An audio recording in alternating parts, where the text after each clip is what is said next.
Everybody, I am Dr. Garima Biani, DNB Fellow from Medanta, the Medicity, going to present emergent management of undiagnosed coarctation with ascending aorta aneurysm presenting as acute aortic dissection. Acute aortic dissection is the most common life-threatening disease affecting the aorta, and its association with coarctation is not uncommon. It is the primary cause of mortality in 19 to 23% of the patients with unrepaired coarctation, and in 75% of the instances, rupture occurred in the ascending aorta. Here we present such a case of complicated type 2 dissection with its management dilemma. Coming to case, a 17-year-old male presented in emergency department with severe incapacitating chest pain radiating to the back for last 3 hours, which was associated with an episode of syncope in home. There was no personal and family history of heart disease or any cardiac symptoms. On evaluation, his chest pain had started to resolve, but he was pale and excessively perspiring. On physical examination, he was hemodynamically unstable with clinical signs of shock and had feeble upper limb pulses with absent femoral pulses. Vital signs revealed tachycardia with blood pressure of 156/90 in upper limbs and saturation of 96% in room air. CVS examination revealed muffled heart sound with a soft murmur noted in the precordium. So we started infusion labetalol in emergency department only for control of hypertension. His ECG revealed sinus tachycardia with left axis deviation and LVH, but no ST changes were noted, and his chest X-ray revealed cardiomegaly. Echo was done, which revealed bicuspid aortic wall with moderate aortic regurgitation, massively dilated ascending aorta and aortic root measuring approx 7 cm, LVH, coarctation of aorta with diastolic spill, and echogenic circumferential pericardial effusion.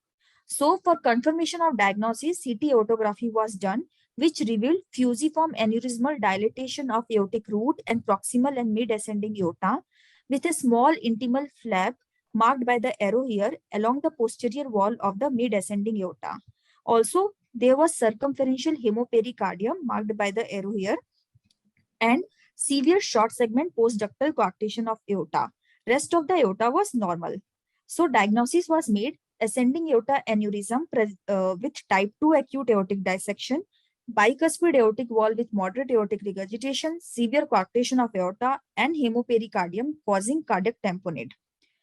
So after achieving initial hemodynamic stability with medical therapy, we decided to go for immediate coarctation stenting followed by Bentall surgery at the same sitting in view of its high-risk nature in hybrid OT suite. This fluoroscopic image is showing the severe discrete coarctation of aorta, which was stented with pre-mounted covered CP stent over balloon-in-balloon catheter. This image is showing the inflation of inner balloon, which measures 7 mm, followed by inflation of the outer balloon, which measured 14 mm. And then Bentall surgery was done, which included resection of the dissected aortic segment and aortic wall, followed by interposition of 25 mm aortic walled graft with reimplantation of coronary arteries into the graft. He had uneventful post-operative course and discharged on 8th POD in good general condition with normal BP on beta blockers and anticoagulation therapy with warfarin. At 3 months follow-up, he had been normotensive on beta blocker therapy, had no complications, and was in NYHA class 1 status. These are the pre-discharge CT aortogram and chest X-ray of the patient. Yellow arrow is indicating the coarctation stent, and white arrow is indicating the prosthetic aortic wall graft.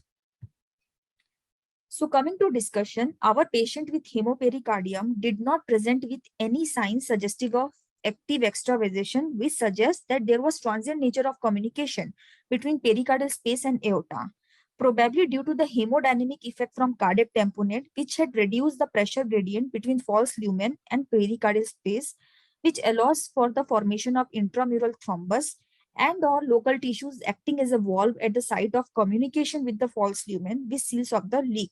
So basically, cardiac tamponade is life-saving in our patient, which did not allow the further leak into the pericardium at the cost of decreased cardiac output and shock. But what was the management dilemma? Whether to go with single stage repair or staged approach? And if staged approach, then what would be the sequence? In staged repair, initial repair of dissection is always preferred, but it also has some of its disadvantages. First, establishing adequate bypass support to upper torso would be challenging during the repair, And also there would be risk of tearing apart of anastomosis of acutely inflamed aorta, or heart would not have tolerated the high afterload post dissection repair, especially in case of severe coarctation. The initial repair of coarctation would relieve proximal hypertension and avoid the problems with bypass during the dissection repair, but it would increase the risk of progressive dissection while waiting for the ventral surgery. So, single stage approach is a better and safer alternative always, that is concomitant coarctation repair with type 2 aortic dissection correction. But even in a single stage approach, we had two options, whether to go for catheter intervention or surgical repair for coarctation.